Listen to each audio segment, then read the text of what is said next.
My name is Helena Cross. I was 33 years old when my daughter died. People always say that grief arrives like a wave, sudden, violent, all-consuming. That isn't how it felt for me. It felt more like static, like the world had lost its signal, and everything around me became a blur of sound without meaning. Beeping machines, rushed footsteps, the chemical sting of antiseptic that clung to the back of my throat. The way hospital lights make every human face look slightly unreal, as if life itself is something fragile and temporary. I remember my hand in hers. Sophia's fingers were small in mine, colder than they should have been. 16 years old, and already slipping somewhere I couldn't follow. I kept telling myself that if I held on tightly enough, if I didn't let go, she would stay. That whatever had happened on that street in Burbank could be undone by sheer will. Then the doctor came in. He didn't meet my eyes at first. His voice wavered when he spoke, and I remember noticing his wedding ring, how it caught the fluorescent light when he gestured helplessly, like a man searching for the right words and knowing none of them would matter. "I'm so sorry, Helena," he said. "We did everything we could. The internal bleeding was too severe." That sentence has never stopped echoing in my head. I don't remember leaving Cedars-Sinai Medical Center. I don't remember the drive home.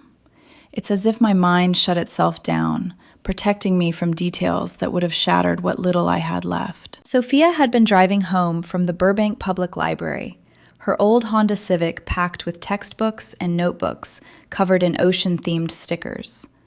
A delivery truck ran a red light, hit her on the driver's side. One careless moment, one stranger in a hurry, and just like that, the future I had built my entire life around disappeared. She wanted to study marine biology. She talked about coral reefs the way other teenagers talked about celebrities. She followed marine scientists online, watched documentaries, corrected me when I called dolphins fish. She dreamed of UC San Diego, of the Scripps Institution of Oceanography, of saving something that matters, Mom. Now she was gone. For days after, I barely moved. I lived in her bedroom, surrounded by the artifacts of a life interrupted. Her vanilla body spray still lingered in the air. Her ocean conservation posters covered the walls. A photo from our trip to Monterey Bay, her face lit up as she pressed against the aquarium glass, watching sea otters float on their backs like the world was safe and gentle. I clutched her sweatshirt to my chest until my arms ached. That's where David, my ex-husband, found me the day before the funeral. He stood quietly in the doorway at first, as if afraid to intrude on sacred ground.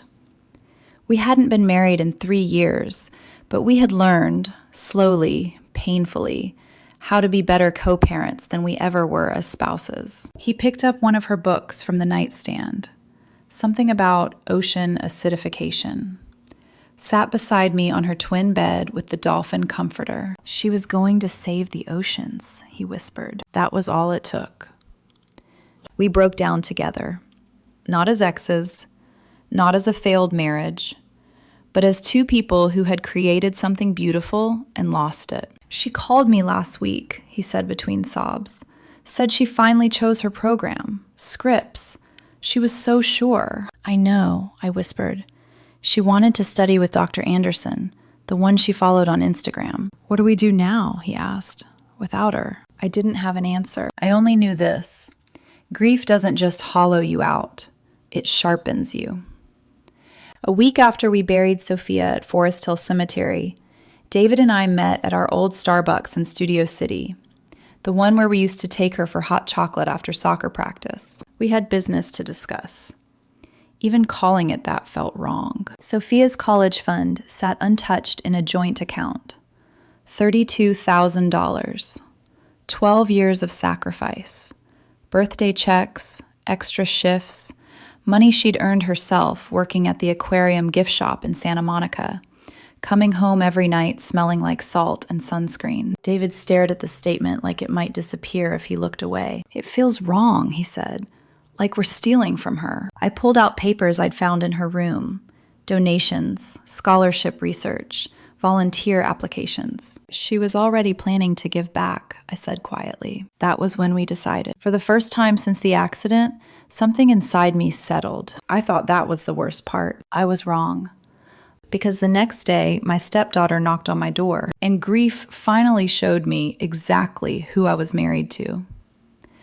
The morning after David and I decided what to do with Sophia's college fund, I woke up feeling something dangerously close to peace. It startled me. Grief had been my constant companion since the accident. Heavy, suffocating, ever present. But that morning, lying in bed, staring at the pale light creeping through the curtains, I felt steadier. Like I'd found a small handhold on a cliff face and wasn't sliding anymore. Honoring Sophia's dreams felt right, purposeful. Like we were finally listening to her instead of just mourning her. I spent the day sorting through her things more deliberately this time, not just clinging to memories, but reading them. Her notebooks weren't just schoolwork, they were plans. Lists of marine conservation organizations, notes about scholarship deadlines. A page titled, "If I Get In," followed by bullet points about research vessels and coral reef restoration programs. She had already imagined a future that helped others. David called in the afternoon. "I've been thinking," he said. "We should split the fund evenly. Ocean Conservancy, Marine Conservation Institute, and maybe a STEM scholarship program for girls." That's exactly what she would have wanted, I replied. We were quiet for a moment, and then, almost unbelievably, we laughed. Not because anything was funny, but because we could hear her voice in our heads, teasing us for finally thinking with our hearts instead of our spreadsheets. It was the first light moment since she died. I didn't know then that it would be the last calm one for a while. The knock on the door came the next afternoon. I hadn't changed out of my black sweater. I hadn't bothered with makeup. Grief had made vanity feel absurd. When I opened the door and saw Brittany, my stepdaughter, standing there in heels and perfectly styled hair, I knew immediately that something was wrong. She was 28, only 5 years younger than me.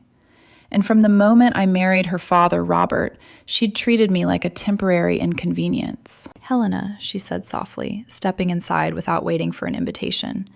"I heard about what happened. I'm so sorry about Sophie." Sophie. She got my daughter's name wrong. I didn't correct her, not yet. I was too stunned by the sound of it, by how carelessly it fell from her mouth. "Thank you," I said, because politeness is a reflex you don't lose, even when your heart is shattered. Brittany followed me into the kitchen, her designer heels clicking against the floor like punctuation marks. She wore her serious outfit, the one she used for meetings where she expected to get her way. Tailored black dress, expensive jewelry, the faint scent of entitlement. She sat at the kitchen island as if she owned the place. "So," she said lightly, "I was wondering about Sophie's college money." The air shifted. I turned slowly, the glass of water still in my hand. "Her name was Sophia," I said, "and David and I are donating the fund to marine conservation charities, causes she cared about." Brittany blinked, then laughed, sharp, incredulous. "Wait, you're just giving it away?" "Yes." "That's insane," she snapped. "Why would you throw away $30,000 when you could give it to family?" Family. The word landed like an insult. This was the same woman who'd called me a gold digger at Thanksgiving, who'd once joked loudly that I was probably just waiting for Dad to die, who hadn't sent a single message after Sophia was killed. "You barely knew her," I said evenly. Brittany leaned forward. "I'm your stepdaughter. That makes me family. And honestly, Helena, that money could be a down payment for me. A condo. You could actually change someone's life." I stared at her. "You want my dead daughter's college fund so you can buy beachfront property?" "Don't be dramatic," she said. "She's gone. That money doesn't belong to her anymore." That's when Robert walked in. My husband took in the scene, the tension. Brittany seated comfortably, me standing rigid, and I saw calculation flicker behind his eyes. "What's going on?" he asked. "I was just explaining how wasteful it would be to donate Sophia's fund," Brittany said sweetly. "That money could help me get started. Isn't that what family does?" Robert nodded slowly. "Maybe she has a point," he said. "Family should come first." Something cold settled in my stomach. "When I told you our plan," I said quietly, You said it's what Sophia would have wanted. I know, he replied, avoiding my eyes. But I've thought about it. 30,000 won't save the ocean. But for Brittany, it could be life-changing. That was the moment something inside me cracked. I had buried my child 5 days earlier. And my husband was standing in our kitchen, weighing my grief against his daughter's convenience. Okay, I said calmly, too calmly. I'll consider it, on one condition. Brittany smiled. Robert looked relieved. Neither of them understood what was coming. I stepped closer to Brittany. Who was it, I asked softly, that spent 2 years calling me a gold digger? She stiffened. Who told your cousin I was just waiting to inherit everything? Helena. I'm not finished, I said. Who didn't send a single message when my daughter died, but showed up today demanding her money? Her confidence faltered. And who, I continued, just called my daughter Sophie because you couldn't even bother to learn her name? The color drained from her face. Now you want to talk about family, I said. Explain to me exactly how I owe you anything. Robert stepped forward. You're being petty. It's just money. Petty. I laughed, a sharp, bitter sound. I would sooner burn every dollar of that fund than give you 1 cent, I said quietly. You greedy, heartless opportunist. The silence was absolute. Your dead daughter is gone, Brittany snapped suddenly. That money could help someone who's alive. Something crystallized inside me. You're right, I said. She's gone. But that money represents her dreams. I opened Sophia's laptop, showed them her plans. She was going to save something bigger than herself. Brittany shrugged. She's not here. Stop, I said. I closed the laptop gently. I need you both to leave. That night, I called David. Remove my name from the account, I said. Transfer everything to yours. Of course, he replied without hesitation. The next morning, I called a divorce attorney, and for the first time since Sophia died, I knew exactly what I was doing. The house felt different after they left. Not quieter, emptier, as if something invisible but corrosive had finally been exposed and removed from the air. I stood alone in the kitchen for a long time, staring at the faint ring left by Brittany's coffee cup on the marble island. A small, careless mark, the kind she never bothered to clean up because someone else always did. I wiped it away with the sleeve of my sweater. Then I went upstairs and sat on the edge of Sophia's bed. Her room had become my refuge and my courtroom. Every object was evidence of who she was and who I had been to her. The stack of library books on her desk, the sticky notes she used to leave on my mirror. Don't forget lunch, Mom. You're doing great. Love you more than turtles love the ocean. I pressed my fist to my mouth and breathed until the shaking stopped. By morning, grief had settled into something sharper. Clarity. At exactly 9 a.m., I walked into Goldman & Associates, still wearing the same black dress I'd bought for Sophia's funeral. I hadn't planned it that way. I just hadn't felt ready to take it off yet. The receptionist offered me a sympathetic smile and a clipboard. I filled out the forms with steady hands. The attorney assigned to me was a woman in her late 40s with sharp eyes and a calm, unhurried voice. Her name was Marisol Torres. She listened without interrupting as I told her everything. Sophia, the fund, Brittany's demand, Robert's betrayal. When I finished, she slid a box of tissues across the desk. California is a no-fault state, she said gently. But emotional cruelty during acute grief can absolutely factor into asset division. You have a strong case. I nodded. I hadn't come for reassurance. I'd come for action. When I returned home, Robert was waiting in the kitchen, coffee brewed, 2 mugs on the counter. His posture was open, conciliatory.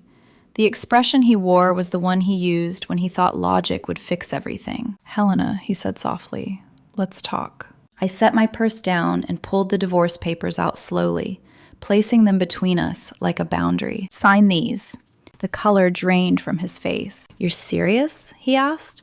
You're really doing this over money? No, I replied, sitting across from him. I'm doing this because when I was drowning in grief, you chose convenience over compassion. He reached for my hand. I pulled away. You didn't correct her when she got Sophia's name wrong, I continued. You didn't defend her memory. You calculated whether supporting your daughter's entitlement was easier than standing up for your wife. That's not fair, he said weakly. Do you know what Sophia said to me the last time I saw her? My voice cracked, but I didn't stop.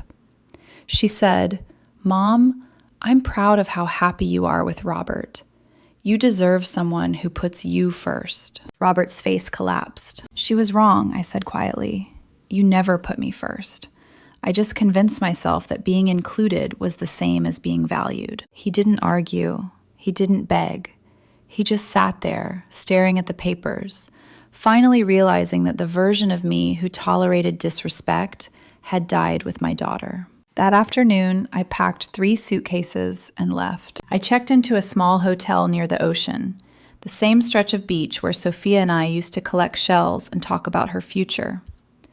From my balcony, I could see the Santa Monica Pier, the place where she'd worked, where she'd fallen in love with the idea that one person could still make a difference. David called that night. "The fund's safe," he said, "transferred to my name only." "Thank you," I whispered. "I'm proud of you," he added. Sophia would be too. For the first time since the accident, I wasn't just surviving grief. I was moving forward with it. I thought leaving the house would hurt more than it did. I thought packing my life into 3 suitcases, deciding which shoes mattered, which sweaters still felt like me, which memories I could carry, and which I had to leave behind, would break something open inside my chest. But it didn't. What hurt was realizing how long I had been shrinking myself to fit into a family that never intended to make room for me. The hotel room smelled faintly of salt and bleach, impersonal, temporary, perfect. I slept with the balcony door cracked open so I could hear the ocean. The steady rhythm of the waves felt grounding, like proof that something in the world still moved forward with purpose, no matter how violently individual lives were interrupted. The next morning, I woke before sunrise. For the first time in days, I showered without crying. That felt like progress. My phone buzzed just after 8. A text from Robert. "We need to talk. You're acting out of grief. Let's not make permanent decisions in a temporary emotional state." I stared at the message for a long time. Then I turned my phone face down and went for a walk along the beach. Sophia and I used to come here on weekends when she was younger. We'd bring cheap towels and lukewarm coffee and sit in the sand while she talked about school, about the ocean, about how adults always underestimated teenagers because they assumed wanting to change the world was naive. "They call it idealism," she used to say, rolling her eyes. "But what they really mean is effort." I smiled at the memory, then felt the familiar ache behind my ribs. By the time I returned to the hotel, I knew exactly what I needed to do. I called Marisol Torres and asked her to move quickly. By noon, the divorce filing was complete. When I checked my email later that afternoon, Robert had already left 3 voicemails. His tone shifted with each one, from confusion to irritation to something that sounded like injured pride. "You're making me look like the bad guy," he said in the last message. "People are going to talk."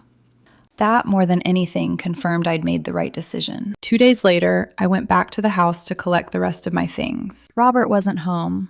He'd texted to say he'd give me space, which I recognized for what it was: avoidance. He'd always been good at disappearing when accountability approached. The house looked exactly the same. The framed photos, the carefully curated furniture, the life I'd worked so hard to fold myself into. But I saw it differently now. In the bedroom, I paused in front of the dresser. On top sat a silver frame with a photo of the 3 of us, me, Robert, and Brittany, taken at a charity gala the year we got married. Brittany stood between us, smiling brightly, her hand looped possessively through her father's arm. I realized something then. In every family photo, I was positioned slightly to the side. Never central, never essential. I packed the last of my clothes, then went into the office where Robert kept his files. My name was on the mortgage, on the utilities, on the insurance. I took copies of everything, not out of spite, but out of self-respect. As I was zipping my final suitcase, my phone buzzed again. This time, it was Brittany. "Dad says you're divorcing him over money." That's honestly embarrassing. I didn't respond. A minute later, another message appeared. You could still fix this if you wanted. He's really stressed. I stared at the screen, feeling nothing but a strange, hollow calm. I typed one sentence. This was never about money. It was about who you all became when I was at my weakest. Then I blocked her. When I left the house for the last time, I didn't look back. I drove straight to the beach and sat in my car, watching the waves roll in. The same place where Sophia used to collect shells for school projects. The same place she'd once told me she wanted to study microplastics because people care more when they can see the damage up close. That night, David came to meet me. We walked along the shoreline in silence for a while, shoes in our hands, feet sinking into cool sand. Two people bound together not by romance anymore, but by shared loss and shared love. She would have hated all this drama, he said finally. I laughed softly. She would have called us all ridiculous and told us to focus on what mattered. David stopped walking and looked at me. You know, he said carefully, you don't have to explain yourself to anyone. Not Robert, not Brittany, not anyone. I know, I replied. I just wish I'd learned that sooner. We stood there as the sun dipped lower, painting the water in gold and blue. For the first time since the accident, I wasn't thinking about what I'd lost. I was thinking about what I refused to lose. Sophia's values, her compassion, her belief that integrity mattered more than comfort. That belief had cost me a marriage, and it had saved me. Later that night, back in the hotel room, I opened my laptop and began organizing Sophia's files properly. Her research notes, her bookmarked articles, her half-written scholarship essays. I created folders, labels, structure. Grief, I was learning, didn't disappear when you gave it purpose. It transformed. Just before midnight, my phone buzzed again. An unknown number. Helena, this is Robert. Please, we need to talk. I didn't mean what I said. I was just trying to keep the peace. I stared at the message, then typed back one final response. You weren't trying to keep the peace. You were trying to keep things convenient. I turned my phone off after that. I slept deeply for the first time in weeks. And when I woke up the next morning, I realized something that both terrified and empowered me. I wasn't afraid of being alone anymore. I was afraid of ever betraying myself again. 6 months can pass like a blink when your life has already been split cleanly in two. Before Sophia. After Sophia. Everything. By the time spring arrived, the divorce was finalized. Quietly. Efficiently.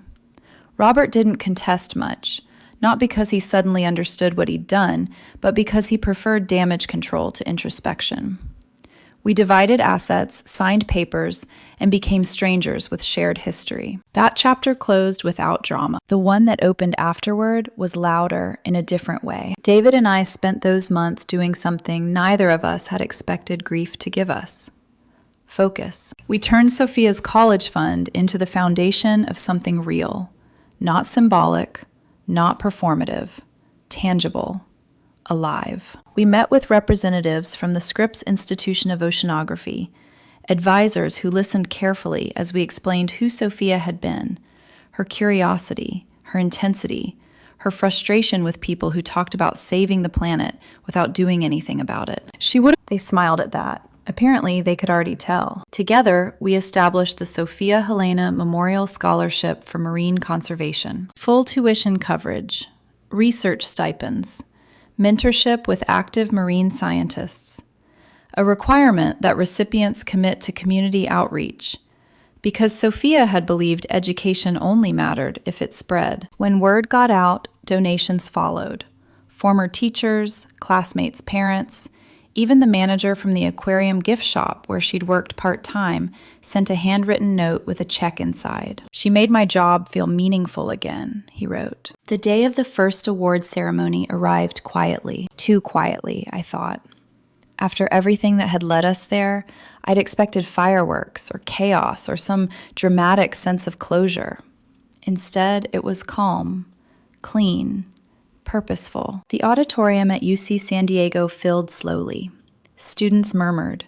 Faculty shuffled papers. David sat beside me, his hand resting lightly over mine.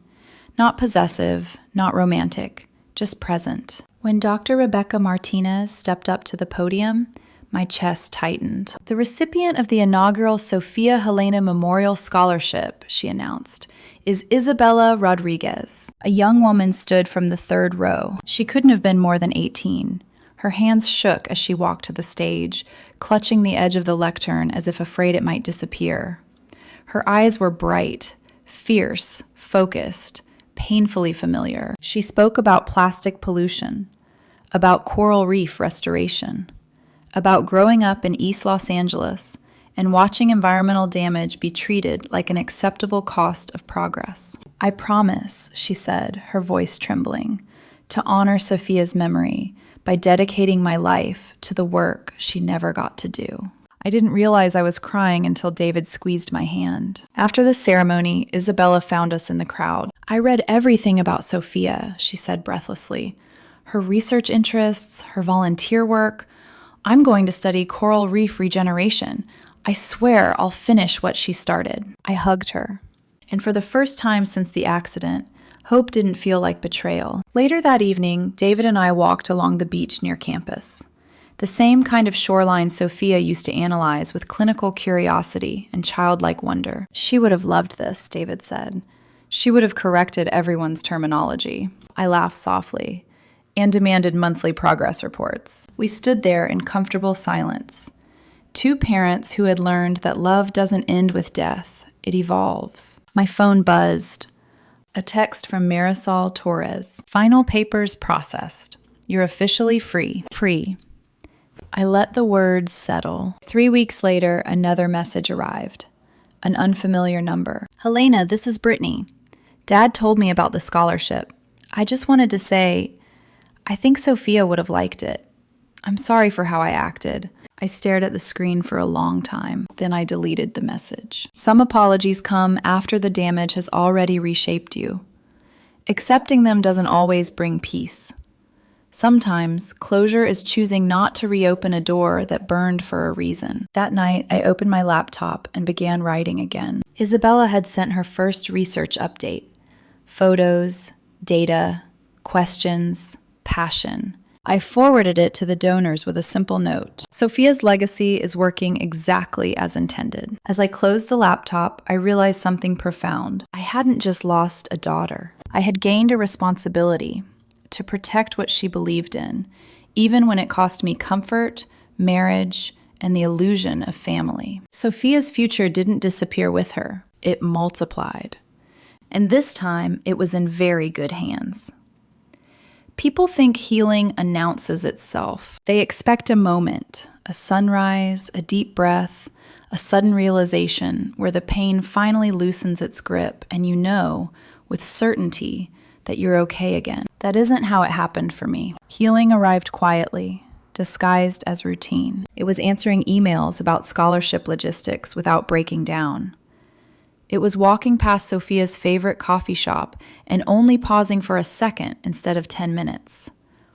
It was realizing I could say her name out loud without my voice collapsing under its weight. Sophia wasn't gone from my life. She had simply changed shape. 3 months after the scholarship ceremony, I moved into a small apartment overlooking the ocean. Nothing extravagant. White walls, simple furniture, large windows that let in light and salt air. I wanted a space that felt honest, uncluttered by expectations I'd spent years trying to meet. Every morning I walked along the shore before work. I'd watch surfers wait patiently for the right wave, knowing most of what came wouldn't be worth chasing. Sophia would have loved that metaphor. She always understood patience better than I did. I went back to work too, slowly, carefully. My colleagues didn't know what to say, so they said very little. That was fine. Grief doesn't need commentary. It needs room. One afternoon, while sorting through old files on my laptop, I found a document Sophia had started months before the accident, a half-written essay titled, "Why the Ocean Needs Advocates, Not Just Admirers." I read it in one sitting. Her words were sharp, thoughtful, unapologetically idealistic. At the bottom of the page, she'd typed a sentence she never got to finish. If people understood that protecting the ocean is really about protecting ourselves, Maybe. I closed the laptop and pressed my hand flat against it. Maybe. That word had haunted me since the day she died. Maybe if I'd called her earlier. Maybe if she'd taken a different route. Maybe if I'd insisted on driving her myself. But now, maybe meant something else. Maybe her work wasn't finished because it was never meant to be done by one person. A week later, Isabella emailed again. She attached photos from her first research trip, standing knee-deep in water, notebook in hand, hair pulled back with the same careless determination Sophia used to have. She asked questions, hard ones, the kind that didn't have easy answers. At the end of her message, she wrote, "Sometimes I feel like I'm carrying something precious that doesn't belong only to me. I hope that's okay," I replied immediately. It's more than okay. It's exactly the point. That night, as I sat on my balcony watching the sun melt into the horizon, my phone buzzed one last time. Another unknown number. "Helena, this is Robert. I heard about the scholarship. I just wanted you to know, I see now what you were trying to do. I hope you're well." I read it once. Then I set the phone down. Not every realization deserves access to your life after it arrives too late. I didn't feel angry. I didn't feel vindicated. I felt finished. Finished explaining. Finished justifying. Finished shrinking. Somewhere along the way, grief had stripped my life down to its essentials. And in the wreckage, it showed me something terrifying and freeing. Love that demands silence isn't love. Family that appears only when it benefits isn't family. And compromise that costs your values isn't maturity. It's erosion. Sophia had known that at 16. It had taken me longer. On the first anniversary of her death, David and I met at the beach. We didn't bring flowers. We didn't say speeches. We walked. We listened to the waves. We let the day be heavy without trying to fix it. "She would have hated a big ceremony," David said softly. "She would have wanted results," I replied. We stood there, watching the water move endlessly forward. Later that evening, back home, I opened my laptop and began drafting the next year's scholarship announcement. Expanded criteria, more funding, more opportunities, more future. Before shutting it down, I renamed the folder one last time. Sophia Helena Environmental Leadership Scholarship. It felt right. Sophia's legacy didn't belong to the people who tried to claim it. It didn't belong to guilt, entitlement, or regret. It belonged to the future she believed in, and to the women brave enough to carry it forward. As for me, I finally understood something grief had been trying to teach me all along. You don't move on from love like this. You move with it. And somehow, impossibly, that was enough.